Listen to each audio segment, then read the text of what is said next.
On to the 7th chapter, that is Pata's attempted suicide. The pear tree to which Pata had clung when he tried to jump in the pond remained a silent witness, and it still should be there, a perpetual reminder of that incident. So several times Amalu had told him the story. It was a rainy day. Pata summoned Mani and Athimbar and told him that they should celebrate that year's Thiruvonam feast on a grand scale with 3 types of Pradhaman, and then he called Amalu and asked her to prepare his favorite Palgova. He went on to tell Amalu about a treasure in the stone quarry near the pond, guarded by 2 spirits. It was a copper vessel full of gold coins, but they were forbidden to lay hands over it lest it would ruin their race. An astrologer said that they should take the treasure only after the 4th generation. Pata then went on to profusely thank Amalu and Athimbar for all the services they had done to him,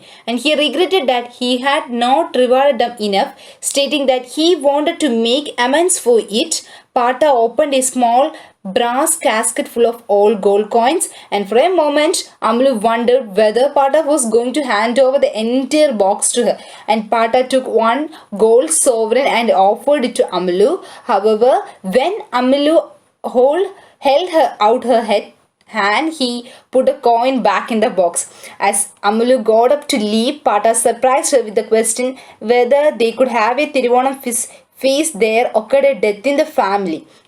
Amalu was mystified at the question and the unusual behavior of Pata all through the day. Equally disturbing was the fact that Pata didn't take his usual afternoon nap. All through the evening, he took out a stack of old letters from the cupboard, read them and tore them up.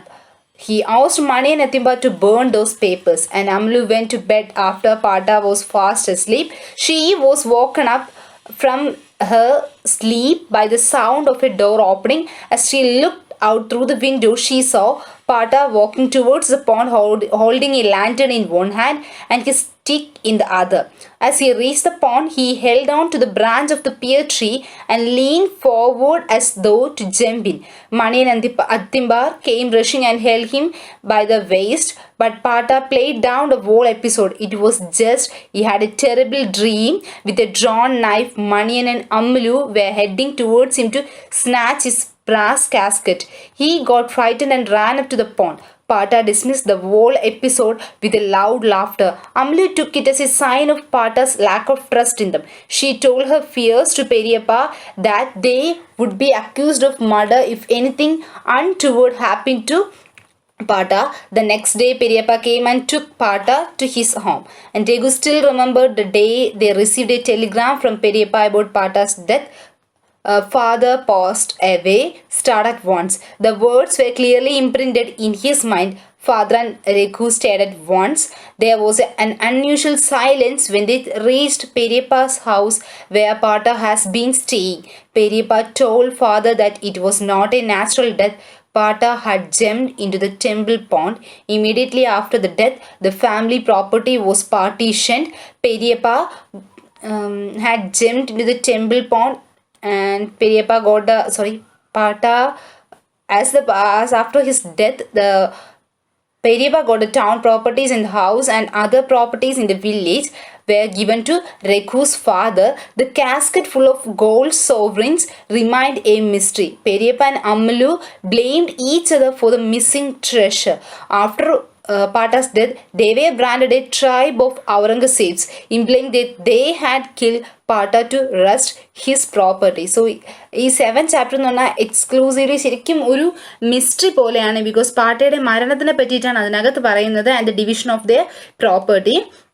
ഒരു ദിവസം ഈ പാട്ട ശരിക്കും പറഞ്ഞാൽ കുറച്ച് ഹാർഷായിട്ടാണ് എല്ലാവരോടും പെരുമാറിയുന്നത്. And അമ്മലുവിനെ വളർത്തിയത് മുഴുവൻ ഇവരാണ്. ഒരു വേലക്കാരിയെ പോലെ അമ്മലുവും മണിയും അത്തിബാറും ശരിക്കും അതിനകത്ത് നിന്ന് കഷ്ടപ്പെടുകയായിരുന്നു. ആൻഡ് പിന്നീട് ഉണ്ടായത് പാട്ടി അധികം അത്ര വലിയ ഇതൊന്നുമില്ല, ഭയങ്കര സൈലൻ്റ് ആയിരുന്നു. പാട്ട ഇദ്ദേഹം ഒരു ദിവസം തൻ്റെ ഒരു ഗോൾഡൻ കാസ്കറ്റ് തുറന്ന് കാണിച്ചു കൊടുത്തു. അതിനകത്ത് ഫുള്ളും കോയിൻസ് ആണ്. ഒരു നിമിഷം അമ്മലും ഞെട്ടിപ്പോയി, പാട്ടയ്ക്ക് എന്ത് പറ്റി, ഇത് മുഴുവൻ എനിക്ക് തരാൻ വേണ്ടിയിട്ടാണെന്നോ. But she was shocked and പാട്ട എല്ലാ തവണത്തെയും പോലെ ശരിക്കും പറഞ്ഞാൽ കളിപ്പിക്കുന്നത് പോലെ ഒരു കോയിൻ എടുക്കുന്നു, അത് തന്നെ പിന്നീട് തിരിച്ചെടുക്കുന്നത് പോലെ ആയിരുന്നു. പിന്നീട് രാത്രി പതിവിലും വിപരീതമായിട്ടുള്ള കാര്യങ്ങളായിരുന്നു. ഫുഡ് ഒരിക്കലും മുടക്കാത്ത ആള് ഫുഡ് കഴിക്കാതിരിക്കുക. രാത്രി നോക്കിയപ്പോഴത്തേക്കും ആള് നേരെ കുളത്തിൻ്റെ അടുത്ത് പോകുന്നു. സൂയിസൈഡ് ചെയ്യാനുള്ള അറ്റംപ്റ്റ് ആണെന്ന് കണ്ടപ്പോൾ മണിയൻ അത്തിമ്പാറ പിടിച്ചു മാറ്റി. ബട്ട് അവർക്ക് ഉറപ്പായി. അതിന് അദ്ദേഹം പറഞ്ഞൊരു ന്യായം എന്ന് പറഞ്ഞാൽ അമ്മലും ഹസ്ബൻഡും കൂടെ തന്നെ കൊല്ലാൻ വന്നതുപോലെ എനിക്ക് തോന്നിയെന്ന് പറഞ്ഞ് ഇദ്ദേഹം ചിരിച്ചു തള്ളി.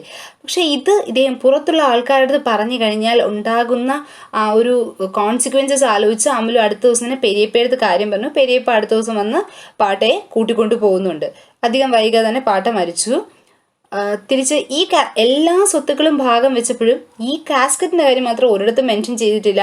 തമ്മി ഇപ്പോഴും ശരിക്കും അവർ അങ്ങോട്ടും ഇങ്ങോട്ടും കുറ്റം പറയുകയാണ്. നീയാണ് കൊന്നത്, ഈ കാസ്കറ്റിന് വേണ്ടി നീ കൊന്നുകൊണ്ട് നീ അടിച്ചു മാറ്റി എന്നൊക്കെയാണ്. ശരിക്കും അതിപ്പോഴും നമുക്ക് കാണാൻ പറ്റുന്ന ഒരു കാഴ്ച തന്നെയാണ് എല്ലായിടത്തും. ആൻഡ്